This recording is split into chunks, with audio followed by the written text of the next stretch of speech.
Hello, everyone. I'm sure you know in this job we celebrate good days and we celebrate good news, and fortunately we've been able to do that a lot. But there's also days that are not so good, and we have to address them, do we not? Through all COVID and everything, many tough days and a lot of tough decisions. And today is surely one of those tough days. But I don't run from the tough days. And that's why I'm here in front of you right now.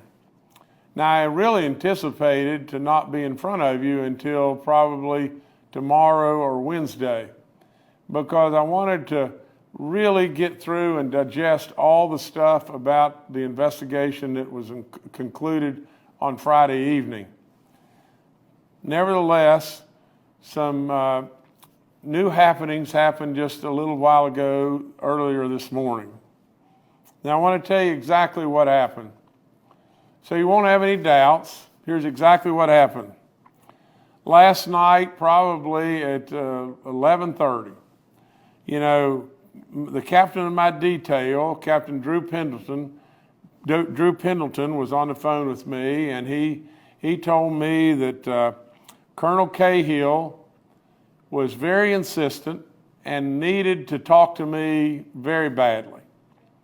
Well, I don't run from anyone as far as their request to talk to me. I've tried to always honor that. In doing so, I had Jan come over to the house earlier this morning. We sat in my driveway and talked. The first thing I told Jan was, Jan, there is no pathway here. There is no pathway that absolutely you can remain as the colonel of the state police in the state of West Virginia. But I'll listen, and I did. And Jan went through many situations on a lot of stuff. While there's surely issues and things that I do not agree with, Colonel Cahill on, I listened. I want to just say this, that along the way, he has served us as a colonel for the last 6+ years. There's no question whatsoever there's been a lot of good come. Before that, if we'll look back at Jan's life, Jan Cahill served in the state police, I think, for 11 or so years. I don't know exactly the number of years. Then first and foremost, he was a Marine. And then out of that into becoming the sheriff in Greenbrier County, and then the colonel of the state police. He's a proud man. And literally through all those years, I think what has happened here is just this. While there surely was good, there's surely bad judgment at this point in time.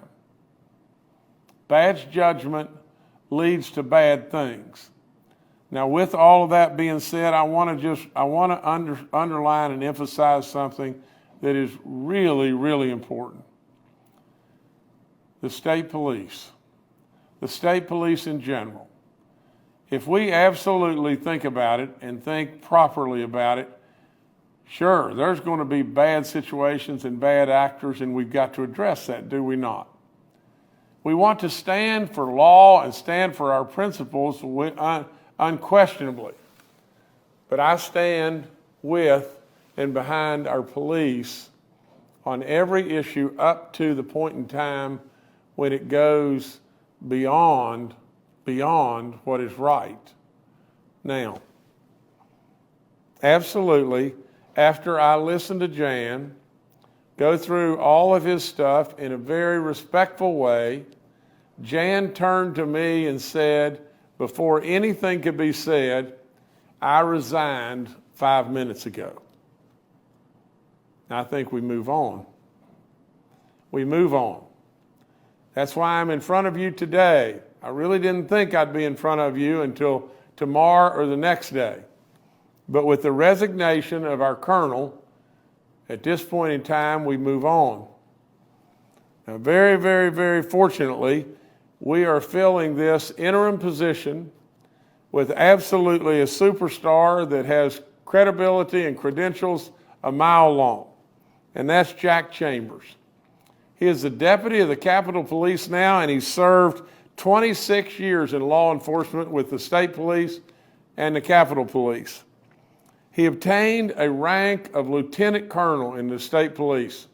And I think anybody and everybody that knows Jack Chambers is going to say just this.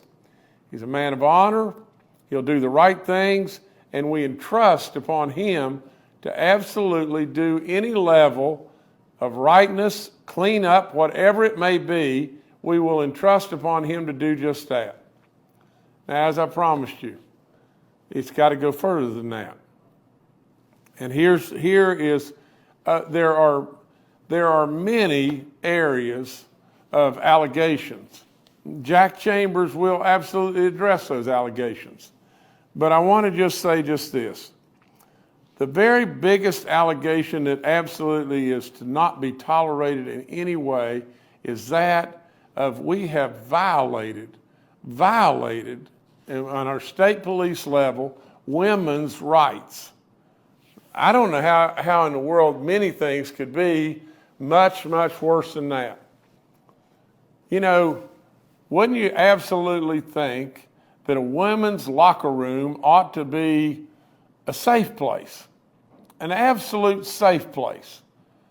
And now we've got a situation to where, whether it was in 2014 or 2016, whether it was before Jan, before the governor, whatever it may be, our state police did stuff that was really bad.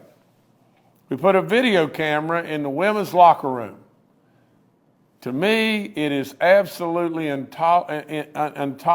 absolutely not to be tolerated in any way. And we all know this, but it gets even worse. It gets even worse. From what I understand, there was 3 troopers that were viewing. They found a thumb drive. The individual that did this died. Tragically died while running, I think, on the track, had a massive heart attack and died. So then there was 3 troopers that found a thumb drive. And absolutely from that, they found the video. And then, from what I understand, one, if not all, immediately jerked the thumb drive out and threw it in the floor and started stomping on it. You can't make this stuff up, can you? Really and truly. Now we've got law enforcement officers destroying evidence. You can't make it up. It is absolutely just not to be tolerated in any way. Without any question, I am telling Jack Chambers immediately to launch an all-out investigation, and maybe we won't be able to recover much information.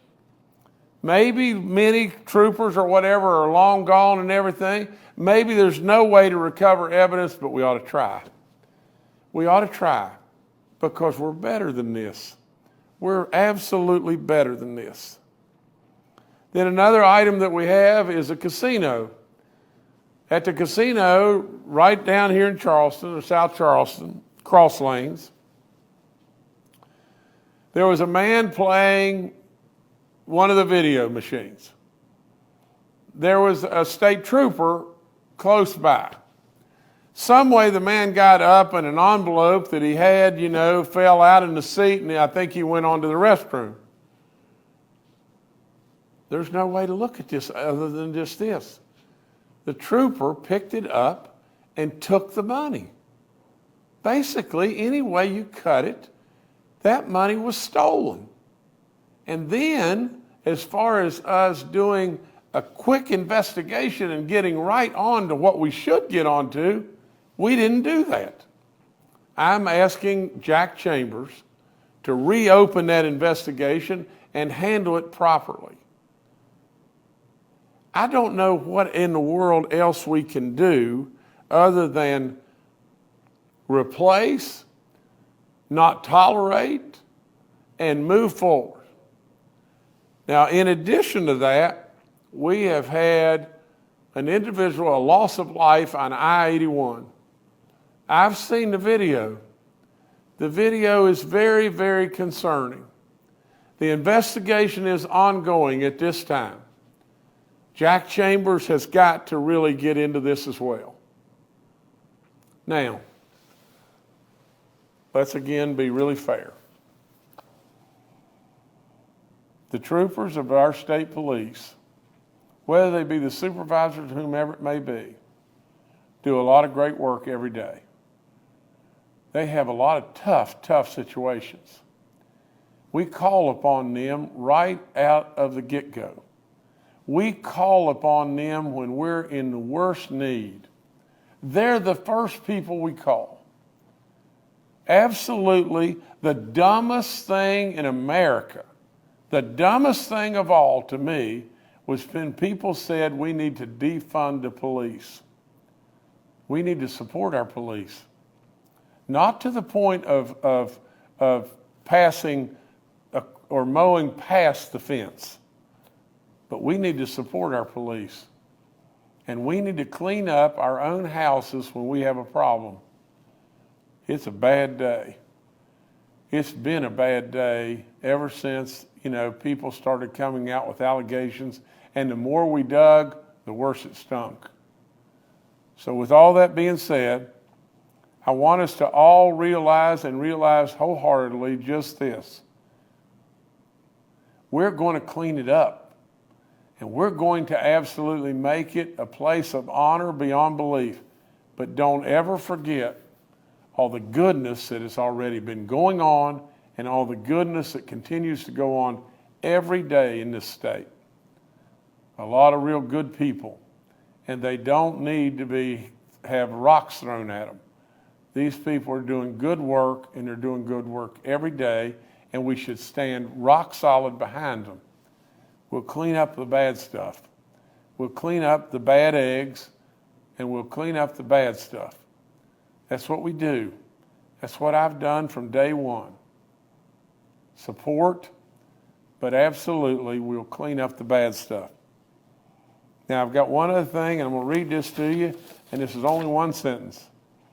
I've directed the Interim Superintendent Chambers to work with Secretary Sandy and my office to implement several actions to restore trust and integrity beyond belief to the West Virginia State Police. That's all I've got right now, and we'll take your questions and try to answer them as best I can. All right, thank you, Governor. We'll now go to questions from members of the media. The first today from Kenny Bass with WCHS and Fox 11. Hi, Governor. Thanks for taking a question.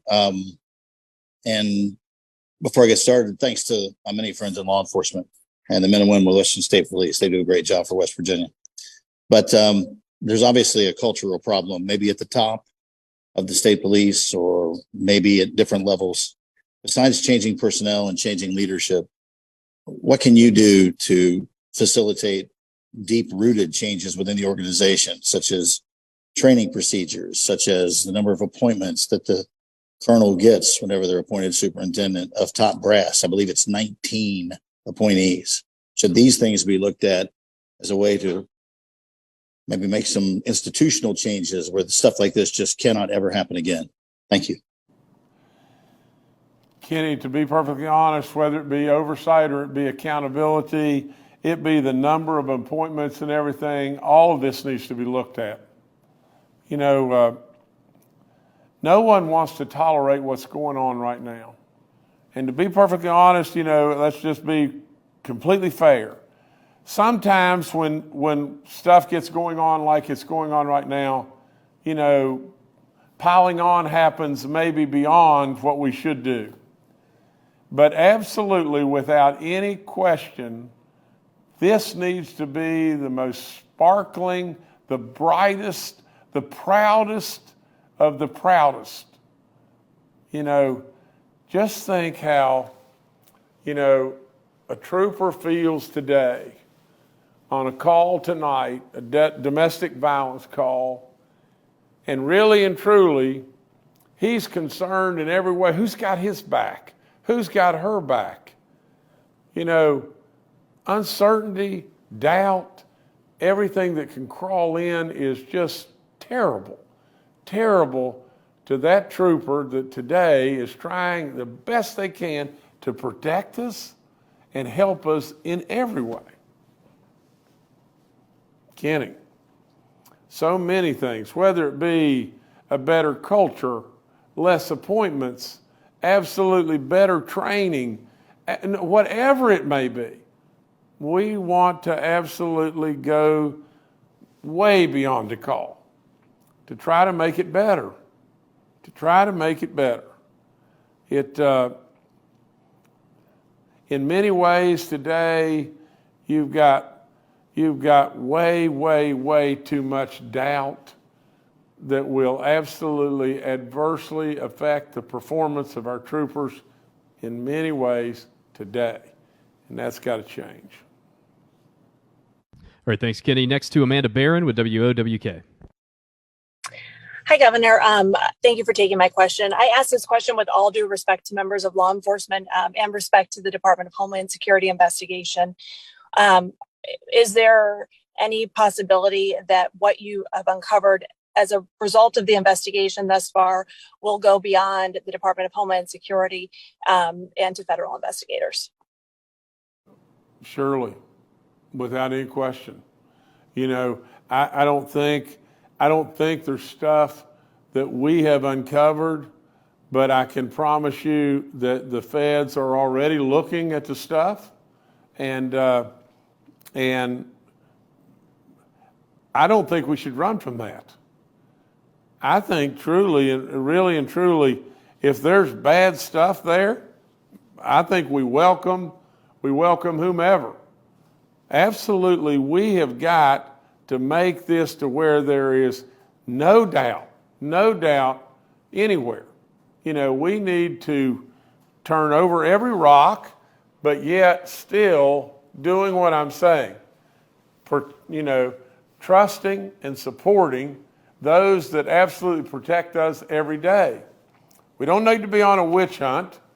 We absolutely don't need to do that. But at the same time, we don't need to try to push somebody back and keep somebody from entering the playhouse that may very well be just trying to do something that will help us.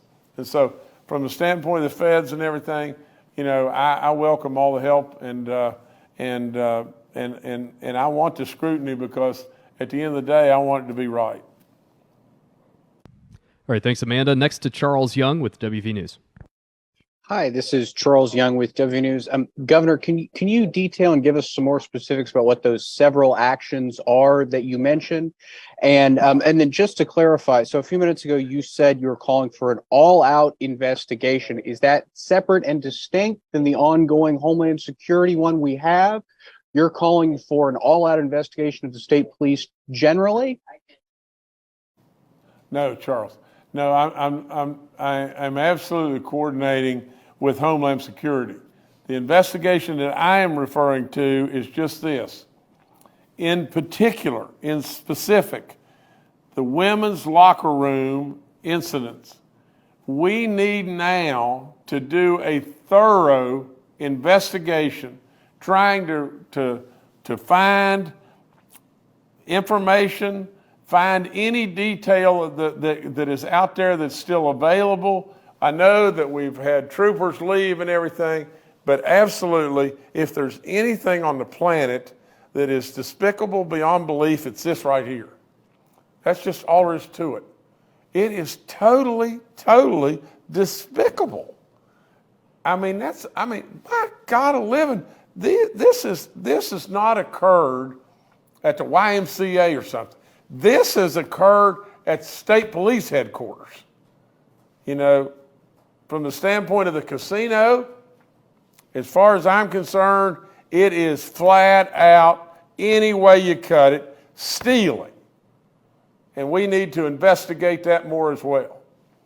And then, whatever happens with, our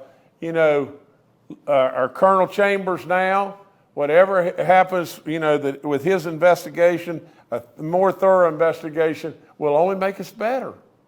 It will only make us better. But as far as a top to bottom investigation of the state police, Homeland Security's done good work, and at least I hope and pray that it's good work and everything, and I trust not biased in any way, and we'll go forward. All right, thanks, Charles. Next to Stephen Adams with Ogden Newspapers. Yes, Stephen Adams of Ogden Newspapers. I know you said Friday that you had gotten your briefing on the results of the investigation, at least up to this point from the Department of Homeland Security. So I guess my question would be in regards to that. You've always obviously said you're going to direct your interim superintendent to keep looking into these issues and these allegations, but you have been presented with something. Is there going to be a report that's going to be released to the media, to the public, at least with what you have, or is this still considered under active investigation? I just want to know if we're going to see a specific document that details exactly what was going on here. Thank you. Well, Stephen, let me say several things here, okay? First of all, we know there was an incident of videotaping or whatever in the women's locker room at State Police headquarters. Now, we also know that the person that primarily, I guess the person that did that is deceased. And we also know that there was evidence that was thrown on the floor and destroyed. Now, it could be said that really and truly we need to move on. But really, from my standpoint, it's way too incomplete. And the reason I say it's way too incomplete is we say this only pertained to one woman. How do we really know? How do we really know? And really, at the end of the day, I think we should at least try to uncover as much evidence as we possibly can get to. And so that's why I say on that item, we've got to try, because it is terrible. It's just plain terrible. From the standpoint of the casino, I think it's pretty cut and dry, what we've seen there. But I do think we need to do some more work there as well. The situation on I-81 is under investigation at this time, and autopsy reports are not in and on and on. But that is a very concerning situation. We have a loss of life there, and it's very concerning. Now, from the standpoint of, will the report and the investigation be kept confidential and everything? I guess that's an answer for Homeland Security and maybe not for me. So, there'll be much more, and maybe right now, my chief of staff is with us, out there on Zoom, and maybe Brian, you could answer that a little bit better.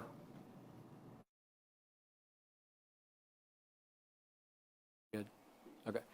Yes, Steve. Right now, the investigation has been completed and ready for presentation to the governor. We didn't have that opportunity yet. There is matters that require additional investigation. There were allegations that were made that we were looking into, and that would continue on. There are some that we've closed out, quite frankly, that we've determined there wasn't sufficient evidence to move forward on. So we were prepared to provide all that information to the governor early this week. Obviously, this situation occurred this morning, has precipitated this announcement today. It would be our intent, and it is the direction of the governor, that now Homeland Security and Colonel Chambers with the West Virginia State Police will cooperate with one another and continue on those matters the governor has indicated will be further investigated. Some of these information that we have will be provided to them so that they can assist with and conduct their own internal investigations. those matters will be then referred back up through Homeland Security to the governor's office for final review. All right, thank you, Stephen. Next to Mark Curtis with Nexstar Media. Good afternoon, everyone. First, a procedural question here. Did I see Colonel Chambers sitting there, and is he available to talk about this whole issue? I think he's sitting out there. Okay. No, Governor. No, maybe I didn't really see, Mark. I can't see anyway. I thought I saw some other people sitting there with Brian, so I just didn't know. I think that's Secretary Sandy and someone else, and they were only there, from the standpoint that if I couldn't answer one of your questions, I was going to refer out there. All right. Well, let me go ahead with my question then. We're talking about some of the highest ranking members of the state police, majors, lieutenant colonels, people of the upper echelon of the department. I know there was a previous incident, Governor, where you recommended or you wanted, or at least maybe conveyed through Brian Abraham, wanted a trooper dismissed, fired, and the previous superintendent allowed him to retire rather than fire him. Does Colonel Chambers have the ability to fire any of these people? Does he have that authority, or are you going to give him some direction on that, whether these people should be fired or retire at their choosing? I think I can answer that, Mark, but really and true, I believe that Brian Abraham maybe can answer it better than I. I think, from my standpoint, people, in this situation, this trooper should have been fired right on the spot, in my opinion. I mean, it's black and white as black and white could be, but I think there's all kinds of rules and laws and everything under the sun that maybe is difficult to do. But Brian, maybe you could answer this better than I. Mark, I've already met with Colonel Chambers today, and he is aware that he is going to be vested with full authority to handle personnel matters as the evidence would take the investigation. There are no individuals on any kind of protected list or an untouchable list that he's to review all these matters and then bring them back to us for consideration on how discipline would be meted out if necessary. So to answer your question, I think he is being given free rein to, at the direction of the governor, conduct the investigations that have been directed by the governor and Homeland Security, and that upon completion of those, make recommendations to the administration as to what the proper disposition should be. All right, thank you, Mark. Next, we'll go to Anthony Kahn with WCHS TV.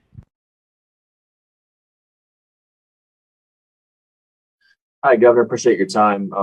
At the request of a coworker of mine, I'm going to deviate from the topic, if you don't mind, for something else that we're covering today. I know lawyers for almost 1,000 former inmates in our jails are alleging that there is some misconduct, possibly bribery or threatening of inmates about any problems at the jail. Also, they're putting into question some practices done with autopsies, some conflicting reports on how 2 of these inmates died. What are your thoughts on that? And do you think that raising these allegations in court are enough to maybe suggest changes? And also, if Secretary Sandy wants to speak on that as well, he's welcome to if he would so choose. It's Anthony, is that correct? Is that right? Yes. Okay. Anthony, before I defer this to Brian and Jeff Sandy, I want to just say this. That's what happens in all this, does it not? Whenever we lose any level of trust and credibility, it opens the floodgates everywhere. Now, I can say with a very, very clear heart that the work done by our state police on a daily basis has probably been excellent work. There's things here that have happened that are not to be tolerated in any way. But as soon as this kind of stuff happens, then really and truly we lose credibility for all the good work. And then the floodgates open, and you got to deal with it. Now, you know, if Secretary Sandy or you know, Brian Abraham would come on, our chief staff, you know, maybe you can answer that better than I. Well, to best answer that, you know, when I first came to work here for the governor, you know, his admonishment to me was to maintain our credibility. You know, we have to be accountable, and then we have to be transparent. So we do acknowledge there have been instances of misconduct in some of our correctional institutions, and in fact, Secretary Sandy may be able to detail, we've been cooperating with federal authorities to make sure any of those people that have engaged in wrongdoing are held accountable. That being said, there's many of the allegations that have been investigated internally that have not yielded any accurate information, and that there are individuals out there trying to, as the governor said, exploit the situation. So where we believe and find that there is misconduct, we both internally deal with it as well as report that to outside agencies. We've done that since the very beginning of the governor's administration, whether it be way back when we first got here and inherited the RISE program or whatever. The governor has always been, you know, let's find out what's going on and let's take and give it to the proper authorities for the best investigation. So those have been ongoing. I think some of them are in current litigation, so there may be some limitation on what can be discussed, but I'll defer that to Secretary Sandy. I feel it is important to note that all deaths within our West Virginia prisons and jails are investigated internally by our Criminal Investigation Division and also, more importantly, the West Virginia State Police. And when there appears to be a human rights violation, that is forwarded to the federal authorities. In every death case that we have, it's important to keep in mind that we have multiple different reasons. We have one of the oldest inmate populations in the United States of America, and we have people that pass away on a daily basis because they, for example, stage 4 cancer. But again, every death is investigated and reports are prepared. Thank you. All right, thank you, Anthony. Next to Curtis Johnson with WSAZ. Hey, thank you so much, Governor, for giving me a moment to ask a few questions. First of all, I just wanted to ask, what is the difference between what you've asked Colonel, the new Colonel to take on, and what Jeff Sandy has already investigated? Is there a difference between those investigations? Because the reason I ask that is, what action has been taken involving the individual state troopers already? Has anyone been placed on leave as a result of the findings that Secretary Sandy has found? Do you anticipate any criminal charges? Have you received any more information during this investigation of potential wrongdoing but beyond these 2 letters? Did you ask Cahill to resign? Have you watched the casino video yourself? And if not, why? And the person who was allowed to retire, can that retirement be rescinded? Will you release the video of the casino incident? And because I know in many states that's done fairly quickly. Do you think there's a long-running culture of fear among the ranks of the state police about speaking out when they see something happen? And is this the first such investigation that Homeland Security has conducted on the governor's behalf into a state agency? And does this investigation create the need for further oversight of top officials at other state agencies? Okay, Curtis, Brian, you do the best you can on all those questions, please. Obviously didn't write. Okay. Sorry, Curtis, I wasn't able to write that fast to get the list, but let me speak to it generally. This is not the first investigation that Homeland Security has conducted on behalf of the governor. It goes back to our very first days in office when we uncovered issues with the RISE program, with the Title IV program, various accounting issues throughout our agencies. I have always called upon the Department of Homeland Security to provide assistance to the governor's office. Keep in mind, we're administrative, though. We don't possess any kind of criminal prosecutorial authority. So to answer your question, will charges be filed? When these investigations are complete, this information will be provided. If we at least initially think there may be some suspicion of criminal activity, they'll be provided to the appropriate prosecutorial authority for consideration as to whether action would be taken or not. With respect to investigations that have been concluded by the state police, it's the intent of the governor that those matters be reopened, as he said earlier, to consider whether or not they were dealt with appropriately at the state police level. And that's where I think you'll see a better coordination between the Department of Homeland Security and now Colonel Jack Chambers, in that these investigations will become more joint, so that there can be an assurance that they're more transparent, and that information be provided back up to the administration to ensure that going forward things are done in a proper manner. And the only other thing, Curtis, I could add this to that and everything in regard to an additional investigation or an additional really hard look at what went on in the women's locker room, you know, and or the casino situation and everything. It would be fine and dandy with me to disclose the tapes. I have no, you know, I mean, I want it to be 1,000% transparent.